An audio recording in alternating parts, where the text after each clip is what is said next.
জানো তো, এটা ছিল আমাদের মন্দারমণিতে সেকেন্ড দিন। আর সেই দিন আমরা সকালে ঘুম দিয়ে উঠেই আমি আর বিক্রম চলে গেছিলাম একটু বিচে, যেহেতু আমাদের রিসর্ট দিয়ে বিচটা একদমই কাছে, ওই বলতে পারো একটা দুটো রিসর্টের পর। তো আমরা সেই জন্যই চলে গেছিলাম মন্দারমণিতে, কিন্তু এটা মেন বিচ না, এটা জাস্ট হচ্ছে আমাদের পাশেই যে আর কি বিচটা ছিল, ওখানেই আমরা গেছিলাম। তো সেখানে গিয়ে প্রথমেই দেখো আমরা একটা ডাব খেয়ে নিয়েছিলাম। প্রচন্ড ঢেউ ছিল তখন, না জোয়ার চলছিল, ভীষণ ঢেউ ছিল। কালকে যখন আমরা দুপুরের দিকে এসেছিলাম সেরকম একটা ঢেউ আমরা দেখতে পাইনি। বিচে অনেকটা সময় কাটানোর পর আমরা চলে গেছিলাম আমাদের রিসর্টে। আর আজ জানো তো আমরা আমাদের রিসর্ট দিয়ে চেক আউট করবো। চেক আউট করে আমরা যাব হচ্ছে দীঘা।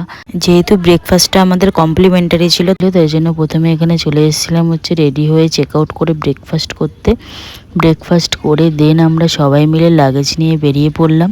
হোটেল দিয়ে চেক আউট করলাম। চেক আউট করে দেন আমরা একটা অটো বুক করলাম দীঘা যাওয়ার জন্য। আর মন্দারমণিতে দীঘা যেতে আমাদের ওই টাইম লেগেছিল 30 থেকে 40 মিনিট মতন।